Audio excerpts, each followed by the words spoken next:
बोलिए प्रेम से भक्तवत्सल भगवान की जय। यह देवी सर्वभूतेषु मातृरूपेण संस्थिता। नमस्तस्यै नमस्तस्यै नमस्तस्यै नमो नमः। यह देवी सर्वभूतेषु कान्तिरूपेण संस्थिता। नमस्तस्यै नमस्तस्यै नमस्तस्यै नमो नमः। प्रेत ने गोस्वामी जी को बतला दिया था कि हनुमान जी के दर्शन कैसे होंगे, और हनुमान जी के दर्शन उन्हें हुए भी।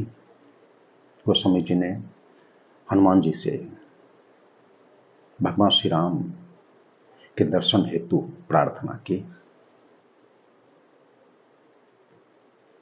तब उन्होंने कहा कि भगवान श्री राम के दर्शन चित्रकूट में होंगे। गोस्वामी जी तदनुसार चित्रकूट चले आए और राम घाट पर निवास करने लगे। एक दिन वे प्रदक्षिणा करने निकले हुए थे। इसी क्रम में उन्होंने देखा कि दो राजकुमार घोड़ों पर सवार होकर धनुष बाण लिए जा रहे हैं। गोस्वामी जी उन्हें पहचान नहीं सके। कालांतर में उन्हें ज्ञात हुआ कि ये दोनों भाई भगवान श्री राम तथा लक्ष्मण ही थे। इस पर उन्हें पछतावा भी हुआ, परंतु हनुमंत लाल जी महाराज ने गोस्वामी जी को सांत्वना दी और कहा कि अगले दिन प्रातः काल वे पुनः यहां पधारेंगे और तब दर्शन होंगे। गोस्वामी जी उस समय चंदन घिस रहे थे। इसी क्रम में बालक के रूप में भगवान श्री राम वहां पर प्रकट हो गए और कहा कि हे बाबा, मुझे चंदन दो। गोस्वामी जी तो चंदन घिस रहे थे। भगवान श्री राम ने चंदन लिया और कितने बड़भागे थे गोस्वामी जी, उनके मस्तक पर भगवान ने स्वयं तिलक लगा दिया और वे अंतर्धान हो गए। इसके बाद पूज्यपाद गोस्वामी तुलसीदास जी महाराज वहां से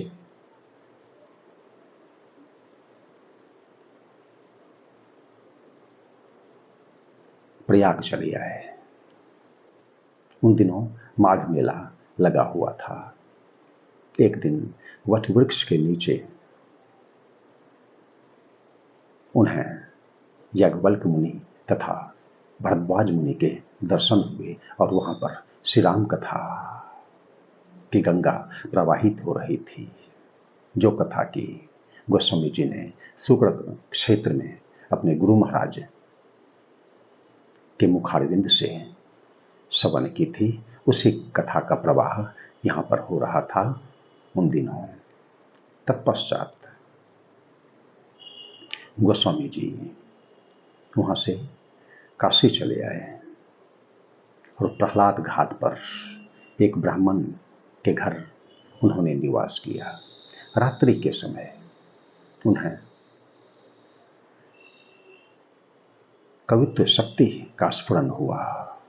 वे संस्कृत में काव्य की रचना करने लगे, परंतु जब वे रचना करते तो रात्रि के समय वे सब के सब लुप्त हो जाया करते थे, लुप्त हो जाते थे।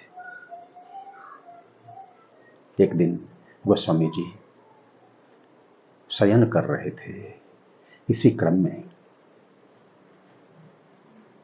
उन्हें भगवान श्री शंकर के दर्शन हुए और उन्होंने कहा गोस्वामी जी को कि तुम अपनी भाषा में पद्य की रचना करो, वह सामवेद की भांति फलवती होगी तुम्हारी रचना। गोस्वामी जी की नींद उचट गई। वे उठकर बैठ गए। उन्होंने वहां पर प्रकट शिव और पार्वती को देखा, दोनों को साष्टांग प्रणाम किया। तत्पश्चात शिव और पार्वती अंतर्धान हो गए। यह जो काव्य रचना की बात है, भगवान शिव ने गोस्वामी जी को कही थी। उन्होंने कहा कि तुम अयोध्या चले जाओ, और तदनुसार गोस्वामी जी वहां से अयोध्या चले आए और वहीं काव्य की रचना करने लगे। संवत 1631 को जैसा योग था वैसा ही योग त्रेता युग में जब भगवान राम का प्राकट्य हुआ था तो वह योग था। और उसी दिन, उसी तिथि को, रामनवमी तिथि को गोस्वामी जी ने श्री रामचरितमानस की रचना, इस काव्य की रचना आरंभ की। जो रचना की 7 खंडों में 2 वर्ष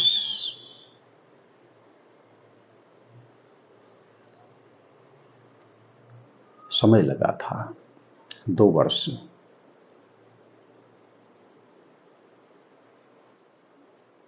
3 वर्षों के भीतर यह रचना पूर्ण हुई थी। 2 वर्ष 26 महीने और 7 दिन, इतना समय लगा था। और जिस दिन भगवान श्री राम तथा माता सीता का विवाह होना था, मार्गशीर्ष मास में शुक्ल पक्ष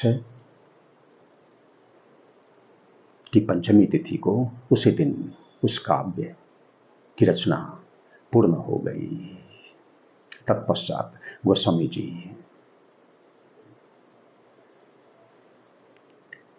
अयोध्या से काशी चले आए और काशी आकर उन्होंने भगवान विश्वनाथ तथा माता अन्नपूर्णा को श्री रामचरितमानस सुनाया और उस ग्रंथ को काशी विश्वनाथ के मंदिर में ही रहने दिया। प्रातःकाल जब पट खोला गया तो उस पर सत्यम शिवम सुंदरम यह लिखा हुआ पाया गया और उस पर गोस्वामी जी के और उस पर भोले बाबा के हस्ताक्षर भी थे।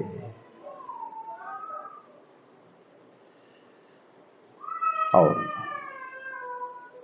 उसी समय वहां पर सत्यम शिवम सुंदरम की ध्वनि गूंजी भी, जिसे कि वहां के लोगों ने श्रवण किया।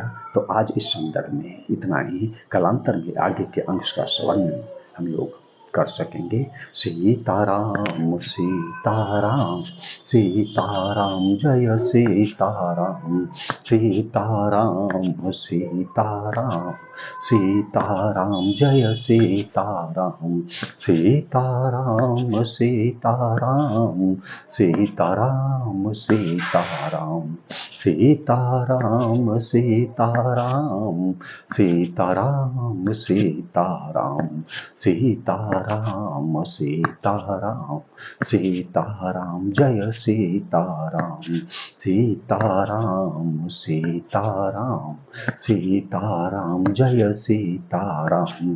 धर्म की जय हो, अधर्म का नाश हो, प्राणियों में सद्भावना हो, विश्व का कल्याण हो। हर हर महादेव।